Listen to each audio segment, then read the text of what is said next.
Assalamu alaikum wa rahmatullahi wa barakatuh. Je suis Abdel Karim, enseignant de langue arabe, de sciences religieuses et de Coran. Je suis également le fondateur du programme Nouveau départ avec le Coran et du site vivrelecoran.fr. J'ai pour objectif d'aider les musulmans francophones dans leur relation avec le Coran en revivifiant la méthodologie prophétique d'apprentissage du Coran afin qu'ils puissent renouer avec lui, le comprendre, le méditer et surtout le mettre en pratique au quotidien. Dans cette série de 4 vidéos de formation gratuite, je vais partager avec vous quelques astuces pour que vous puissiez devenir un rapproché du Coran, que vous soyez novice, étudiant ou même enseignant de Coran. Alors vous allez voir que cette semaine que nous allons passer ensemble sera riche en émotions. Nous allons tout d'abord parler de l'objectif principal de l'étude du Coran, car malheureusement, lorsque l'on demande à certains élèves pourquoi ils apprennent le Coran, ils ne savent pas quoi répondre. Je vous donnerai ensuite un plan d'action en 9 étapes applicables tout de suite pour pouvoir commencer à vivre le Coran au quotidien. Dans cette première vidéo, nous parlerons d'une fausse croyance. Une croyance limitante qui, même si elle est inconsciente, fait que vous n'arrivez pas à devenir un adepte du Coran. Vous corrigerez cette fausse croyance pour en faire votre meilleur allié et vous permettre de vivre le Coran au quotidien. Je vous expliquerai également comment modifier certaines choses dans votre apprentissage, quel que soit votre niveau, pour devenir le rapproché inversé. Car je pense tout modestement qu'avant d'avoir la prétention de devenir un rapproché du Coran, il faut d'abord devenir un rapproché d'un verset, puis d'une sourate. Allez, le suspense a assez duré.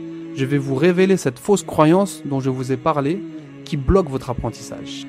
C'est tout simplement le fait de croire que l'objectif ultime du Coran est sa mémorisation. Aujourd'hui, lorsque l'on parle des rapprochés du Coran, on pense tout de suite à ceux qui l'ont mémorisé entièrement et qui maîtrisent les règles de tajwid. Mais lorsque l'on revient au texte religieux, on s'aperçoit que la réalité est différente. Le prophète sallallahu alayhi wa sallam nous donne lui-même la définition des rapprochés du Coran dans un hadith rapporté par l'imam Muslim. Il nous dit « Le Coran sera présenté le jour de la résurrection ainsi que ses rapprochés, ceux qui le mettaient en pratique dans la vie d'ici-bas. » Ceux qui le mettaient en pratique dans la vie d'ici-bas. Le prophète sallallahu alayhi wa sallam n'a pas dit que ses rapprochés étaient ceux qui le mémorisaient, mais il a bien dit que c'était ceux qui le mettaient en pratique dans ce bas monde. Donc l'objectif de la révélation du Coran est sa mise en application. D'ailleurs, si vous analysez les versets dans lesquels Allah subhanahu wa ta'ala parle de la révélation du Coran, vous allez voir qu'il l'a révélé pour qu'on le mette en pratique.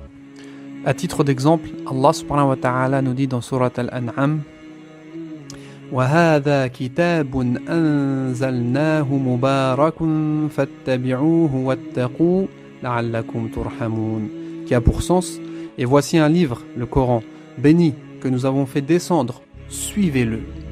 Suivez-le donc et soyez pieux, afin de recevoir la miséricorde. » Ibn al-Qayyim, rahimahullah, a dit dans ce sens « Les rapprochés du Coran sont ces savants, ceux qui le mettent en pratique même s'ils ne l'ont pas mémorisé.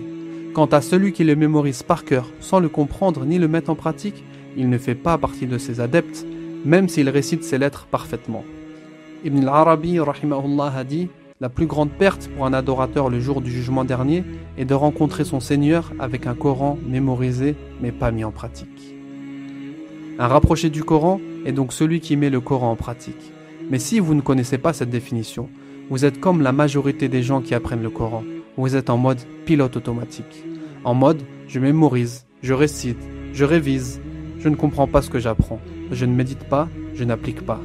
Je suis stressé car j'ai peur de ne pas tenir le rythme de mon professeur. Mais bon, je le fais en espérant que demain ça ira mieux, alors que demain c'est rebelote. Pourtant, sachez qu'il existe des méthodes, des techniques d'étude du Coran qui pourraient vous permettre d'apprendre le Coran tout en le comprenant, le méditant et en le mettant en pratique. Avant de continuer, nous allons faire un petit exercice. Et j'ai besoin de toute votre attention pour la suite de la vidéo. Voici 2 équipes de basket. Une équipe en maillot blanc et une équipe en maillot noir. Ce que je vous demande maintenant, c'est très simple, mais ça demande de l'attention. Vous allez vous concentrer sur l'équipe en maillot blanc et compter le nombre de passes qu'ils font. Gardez ce nombre en tête.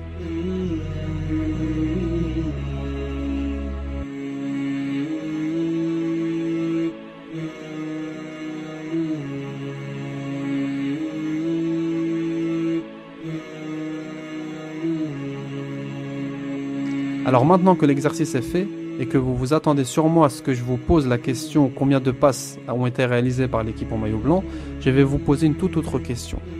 Avez-vous vu l'homme déguisé en gorille qui traverse le terrain en dansant? Comme 90% des gens qui regardent cette vidéo pour la première fois, vous ne l'avez pas vu, parce que vous étiez conditionné à compter le nombre de passes de l'équipe en maillot blanc. Et donc, votre cerveau n'a pas jugé utile de vous montrer le personnage déguisé en gorille, bien qu'il se trouve dans votre champ visuel. C'est pareil pour l'apprentissage du Coran. Nous savons tous que son but est d'être compris et appliqué. Mais nous avons été conditionnés depuis tout petit à lire le Coran et à le mémoriser sans le comprendre. Ces deux choses sont très nobles et demandées, mais ce ne sont pas les buts de la révélation du Coran. Donc là, une vraie question se pose. Pourquoi mémorisez-vous le Coran aujourd'hui? Pour adorer Allah? Pour faire comme tout le monde? Pour votre ego? Pour votre professeur? Pour qu'on dise de vous que vous mémorisez le Coran? Et pourquoi voulez-vous que votre enfant mémorise un maximum de sourates même s'il ne les comprend pas ni ne les met en pratique? Il est important de prendre un temps et de trouver des réponses à ces questions. Alors comment remédier à ce problème? Premièrement, en se rappelant la raison pour laquelle le Coran a été révélé, pour être mis en pratique. Deuxièmement, en invoquant Allah subhanahu wa ta'ala et en lui demandant qu'il fasse de nous des rapprochés du Coran, qu'il fasse de nous des gens qui mettent en pratique son livre. Troisièmement, en revenant à la méthodologie prophétique dans l'apprentissage et l'enseignement du Coran, en cherchant comment le prophète sallallahu alayhi wa sallam a enseigné le Coran à ses compagnons et comment eux-mêmes l'ont transmis à ceux qui les ont suivis. Quatrièmement, en passant à l'action, en faisant les causes. Vous savez, pendant mon parcours d'étudiant en sciences religieuses, je suis passé par l'université d'Al-Azhar, dans laquelle j'ai obtenu une licence en droit islamique. Dans mon cursus, nous devions apprendre le Coran. Et j'ai connu des élèves qui connaissaient le Coran par cœur, mais qui malgré ça, malheureusement, n'arrivaient pas à se lever le matin pour accomplir la prière. En tant qu'enseignant de Coran, j'ai également vu des choses incroyables, comme des adolescents qui mémorisent une grande partie du Coran, mais qui insultent leurs professeurs ou leurs parents. Il y avait également des adultes qui connaissaient beaucoup de sourates, mais qui ne priaient pas. C'est paradoxal, mais malheureusement c'est notre réalité. À ce propos, Abdallah ibn Mas'ud radiyallahu anhu a dit à un homme: « Tu vis à une époque où se trouvent beaucoup de savants du Coran, même si peu l'ont mémorisé. Ses lois sont respectées, même si ses mots sont oubliés. Il viendra une époque où les savants du Coran seront peu, alors que ceux qui les mémorisent seront beaucoup. Ses mots seront préservés, mais ses lois seront bafouées. » Alors il y a quelques années en arrière, vers l'âge de 19 ans, j'ai décidé de me rapprocher du Coran. Je me suis donc dirigé tout naturellement vers sa mémorisation. Je m'étais fixé, ou l'on m'avait fixé en réalité comme but ultime, de mémoriser le Coran entièrement. À cette époque, je lisais également beaucoup les histoires des compagnons, radiyallahu anhum, et je les voyais comme des super-héros. Je pensais que mémoriser le Coran allait m'aider à me transformer en super-héros, et je me répétais sans cesse après avoir lu leurs miracles: pourquoi pas moi? Je pensais un peu naïvement que celui qui avait mémorisé un quart de Coran devenait un quart de compagnon. Celui qui avait mémorisé la moitié devenait la moitié d'un compagnon. Je pensais qu'une fois l'avoir mémorisé, j'allais atteindre leur niveau de piété, et donc que j'allais améliorer mon comportement, mes paroles et mes adorations. La réalité en était autrement. Et ça y est, c'était parti pour cette longue aventure de mémorisation du Coran. Malgré plusieurs essais, différentes mosquées, différents instituts, différents professeurs, différentes méthodes, différents pays, je n'ai pas atteint mon but. Et pire que ça, je ne m'épanouissais de moins en moins dans mon apprentissage, qui était centré essentiellement sur la psalmodie du Coran et sa mémorisation. Je ne comprenais pas ce que je mémorisais. Trop occupé par la révision et la mémorisation, je n'avais pas de temps à consacrer à la compréhension du Coran, ni à sa méditation, et encore moins à son application, et cela me posait un réel problème. La pression que je ressentais dans mes cours me dérangeait également. Apprends telle page pour demain, révise tel hizb. Je n'ai jamais su trouver un équilibre entre ma mémorisation du Coran et ma révision. Faisant un jour le point sur mon évolution, j'ai remarqué que malgré mon avancement plus ou moins difficile dans la mémorisation du Coran, je ne voyais pas les effets du Coran sur moi. Je stagnais dans ma pratique religieuse. Je ne faisais pas plus d'adoration. Je ne m'améliorais que très peu dans mon comportement et mes paroles. Je n'arrivais pas à me débarrasser de certains péchés. Pour tout vous dire, je n'arrivais pas à devenir celui que je voulais être. Et vous, êtes-vous celui ou celle que vous voulez être? Un sentiment d'hypocrisie me rongeait. J'apprenais le Coran, mais je ne le comprenais pas, ni le méditer, ni ne l'appliquer. J'ai été encore plus surpris quand j'ai découvert, à force d'échanger avec d'autres élèves du monde entier, que je n'étais pas le seul à ressentir cela. En effet, beaucoup de gens, même ceux qui mémorisent le Coran entièrement, ressentent ces multiples frustrations. Après une longue réflexion, j'ai décidé de changer les choses. Je ne pouvais pas rester comme ça sans rien faire. Il s'agissait quand même du but ultime de ma vie, ma raison de vivre, devenir un rapproché du Coran. Donc j'ai dit stop, j'ai tout arrêté. Apprentissage, révision, mémorisation, enseignement. Il fallait que je trouve une solution à mon problème avant de pouvoir continuer. Est-ce raisonnable? Ai-je pris la bonne décision de tout quitter sans avoir trouvé une solution alternative à mon problème? On a souvent peur de changer les choses, de prendre des risques, alors que le vrai risque, c'est justement de ne pas changer. Je m'en suis donc remis à Allah subhanahu wa ta'ala, je l'implorais pour qu'il me donne une solution à mon problème. Puis un jour, Allah subhanahu wa ta'ala exauça mon invocation. Alors que j'avais commencé à me documenter, à faire des recherches pour savoir s'il y avait des gens qui parlaient de mon problème, je suis tombé sur une émission de télé dans laquelle était invité le docteur Taha Sherif Yunus. Ce nom ne m'était pas inconnu car on m'en avait déjà parlé et subhanallah, il parlait du mal que je vivais.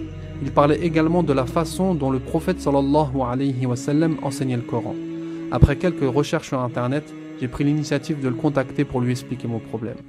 Cette rencontre a été un déclic pour moi, parce que j'ai compris que le simple fait d'avoir confiance en Allah et de revenir à la méthodologie prophétique pouvait me permettre à moi aussi de vivre le Coran et de devenir un de ses rapprochés. Je pouvais repartir à zéro et atteindre mes objectifs. À ce moment-là, j'ai décidé de me former à cette méthodologie et de la transmettre aux musulmans francophones. J'ai donc participé à une dizaine de formations dans divers domaines comme la méthodologie prophétique d'enseignement du Coran, la méditation du Coran, mais aussi la pédagogie, la gestion du temps et la connaissance de soi. Je grappillais par-ci par-là et je me disais qu'il fallait que je réfléchisse à une formation détaillée, étape par étape, qui regroupe toutes ces informations et qui me permettrait d'étudier le Coran, mais surtout qui me permettrait de le mettre en pratique au quotidien. Au final, à force de tester et expérimenter les techniques que j'apprenais, j'ai pu construire un plan d'action précis qui permet de vivre le Coran au quotidien, c'est-à-dire de le mémoriser tout en le comprenant, en le méditant et en le mettant en pratique.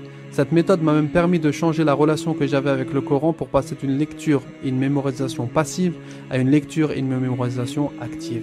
Je ne mémorisais plus un verset sans le comprendre, ni le méditer et le mettre en pratique. Ensuite, j'ai testé cette méthodologie sur une classe à qui je donnais des cours d'arabe. Je leur ai enseigné la sourate Al-Mulk selon cette méthodologie et elle a eu beaucoup d'effets positifs, masha'Allah. Mes élèves ont mémorisé cette sourate tout en la comprenant et en la mettant en pratique. Alors pourquoi j'ai décidé de vous parler de l'objectif de l'étude du Coran? Pour repartir sur de bonnes bases. Car quand on connaît l'objectif, on peut mettre en place le chemin adapté pour y arriver. Vous aussi, vous pouvez y arriver, quel que soit votre point de départ. Et c'est ce que nous verrons tout au long de cette série, Inch'Allah. Je vous laisse digérer tout ça et dans la prochaine vidéo, je partagerai avec vous la méthode CEC. Grâce à elle, vous comprendrez ce qu'il vous manque pour devenir un rapproché du Coran, c'est-à-dire le mettre en pratique. En attendant, je veux toute votre attention. Je veux que ce programme soit interactif.